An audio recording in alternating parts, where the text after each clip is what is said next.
Firstly, since you are all regarding the criticizing the PTA, I put my hand up and say I am one of those who drafted it. It was abused later. But if we didn't have that legislation, you may not have fought this war. When we first had it, we had the LTET, we had a lot of terrorism. Our members, mainly of the TULF, were getting killed, and we brought this liberation, the proscription of the liberation Tamil Tigers of Elam. But that law was not sufficient, because they could say that we didn't belong to the LTET. We had to find a new law. And I was one of them. I was Deputy Minister of Foreign Affairs. We looked at it, and we looked at, actually selected the Northern Ireland, the instance of terrorism in Northern Ireland, which was quite similar to what we had in Sri Lanka, and we brought in the Prevention of Terrorism Act. That was necessary. Whatever people may say at that time, that was in accordance with the law at that time. And it was used, but I must also admit, in time to come, it was abused. And that was the problem. But then came after 1983, we gave situation where we went beyond the terrorism that you found in Northern Ireland. We were virtually at war. So we didn't bring new legislation because you have the emergency law which was brought in.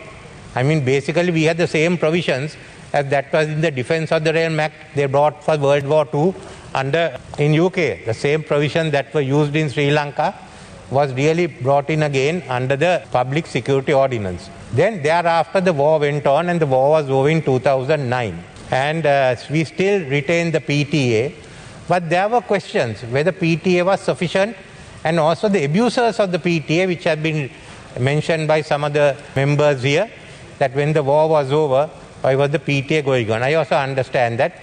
I think the Honourable Sumandiran will tell you how difficulty we had of getting people who have been locked up for 20 years under the PTA to be released, because they were insisting, the Defence Minister was insisting that there should be clearance by the intelligence.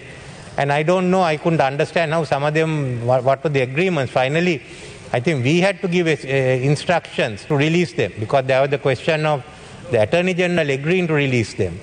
So we went on, then we felt that the whole nature of terrorism had changed. At one time they thought LTT was the new one. No, it wasn't.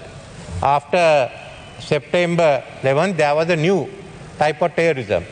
And that type of terrorism is what we thought would come into the country. And we thought we should bring in new legislation. And I must say, the Cabinet agreed at that time to this counter-terrorism law. Now, of course, people can bail out on it. But everyone was there. There was if you look at the minutes, there was no dissension on that law. As far as we were concerned, we felt it was necessary. It was drafted both with the help of experts from UK, EU, both on the intelligence field and on the legal field. It was covered by both. And then it went around the embassies, it went around Sri Lankans, all. And we brought it in. Unfortunately, the events that came in were such that we couldn't pass it. You had the 52 days followed by what happened with the Easter bomb. What we say in principle is, what you need are counter-terrorism laws, which looks at this present situation but also puts in safeguards. I am not saying being that draft, the bill that we made, you all may not like it, but what I am saying is the PTA, even with amendments, is insufficient. What you require is a new counter-terrorism law. Kindly get your help if you want, from EU, from UK, and draft it and bring a new law. I don't think this PTA, the amendments are improvements, certainly. It strengthens the safeguards, but the attitude, the approach is not sufficient. I am one who feels that there are going to be terrorist threats, and we have to meet the situation. There are committees and commissions and groups which say that you can make it under the ordinary situation. No, we can't meet it under the ordinary situation. I think the Honourable Minister and I both studied, when we were the law faculty, the famous case of Liversidge versus Anderson, and the dissenting judgment of Lord Atkins. Laws are not silent. It may not be silent, but it has to speak the same language in different ways. So people have to be, certain suspects have to be taken in, but the safeguards are there. And those safeguards are built into the counter-terrorism law, laws of Europe. UK has a large number. I think Prevention of Terrorism Law was repealed. There are only 2 sections. The whole lot between 2001 and now, there's a whole lot of them. We try to bring them into one legislation. That's the way you should do. But there has to be, today's terms, You have, and it's international terrorism. It's not like LTT or IRA or anyone that operated within an area. So our laws must cover that. And I don't think we have all those provisions. The ones of detaining people or all there. In the new ones, you are staying at home and you have the electronic instruments put on you so you can walk around. That really gives more freedom. So that is what we require. Many members on both sides will disagree what I say. Honourable Member, you have 2 more minutes. I think we have to go ahead with this. Second part is, having a law is not sufficient. You must have a competent intelligence service. And that's the problem we have. I have seen how the intelligence services operate. I've seen the information that has been given. Sometimes they are good, sometimes they are bad. And we don't have the competence. When we wanted to deal with reducing the period of detention, which you would have found, it is they who come and say don't do it. But you keep people for years, what do you find? We have gone out. I will tell you, I was there when the National Intelligence Bureau was formed. We took in the special branch. And that practice, the special branch spends most of its time looking at what the local politician does, what does the working committees here do, what the working committees do there, what do the trade unions there. You just ask how much time they spent on it. Okay, have a special branch if you want to see what politicians are doing, we are doing, and have a separate intelligence system. That is lacking. And when we were in the security, when we were in the government, we were always told that LTT is the threat. That is what happened to us. Despite the fact that some of us took up and I had to increase the focus on the terrorism, what was happening with ISIS, and then it became a big story. You know, I was reading the evidence the other day of this commission which went to April bombing, and there is this army commander who says that I objected to them searching women who were wearing hijab. Yes, I objected. But what was the use of strategy? In UK, they didn't search them. They took everything, but they put conditions in France. What has happened? Teachers have been cut in France. Some heads have been cut off. There is no problem in UK. And basically, he thought that there was a terrorist hiding under the dress of every Muslim woman. And you're laughing. Then, but what happened? Finally, who gave the information on the bomb? A woman. Now, if you went to harass the women, that would not have come.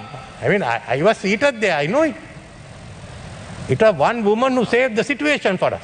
Honourable Member, please wind up. And, yeah, so that's have been the way. I used to question people in the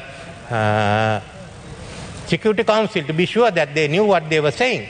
But all the time, you take the 2 policemen who were killed in the east, what did the intelligence say? It was LTT. There was no LTT capable of killing. And they insisted. It is because Mr. Kabir Hashim's secretary gave some information that we got onto this track. And what is wrong is we have no analysis. We are incapable of analyzing. That's the biggest problem in a security system. We cannot analyze. I remember when I was Prime Minister in 2002, they said, or 2003, that in the East, Corona was increased, doubling and trebling the number. I think the Honourable Minister, I didn't believe it. I asked some of the foreign intelligence agencies, they say you cannot double or treble the number. But that went on, that we had allowed them to come and go, and this is what happened. Finally, there was no numbers. And you based a strategy which failed. Is that what you're asking for? There are many shortcomings. The worst is the fact that they cut each other's throats regularly. What you have to prevent in legislation is throat cutting in the intelligence services before you do anything else. I think this House has to look into this whole system and look at what is the intelligence services that we require. Look at what happened with the commission. To begin with, I read the evidence. I go to the library and read the evidence now. What some of those officers said at the commission is not what actually took place. I was there the day it was blasted. I know what they told me. And the foreign intelligence services said you have to professionalize the intelligence services. So if you don't bring that in and the new law both together, you can't face terrorism. You have to face terrorism. And look what happened. I mean, this House should do an investigation as to why the one member of the House, Rishad Baduddin, was kept. It's a breach of privilege. Can they answer why they took in Mr. Rishad Baduddin? So that shows the depth. I think we have to inquire into it. It has to be raised. There are no issue. So what I find is that actually this is a view that some of our security people have, expand the PTA. No. In my view, you need a new law and you need a new system. So that reason, though this, I must admit, this really improves the safeguards for people in it, this law by itself does not meet our requirement for a new system where we have to deal with, especially with terrorism of new types. We'll have another type. No one knows what will come in Ukraine after all this war is over. So we can't guess, but we need flexibility and the laws. For this reason, I would say that I cannot support this bill because I think we require a modern intelligence system and the modern laws. Thank you.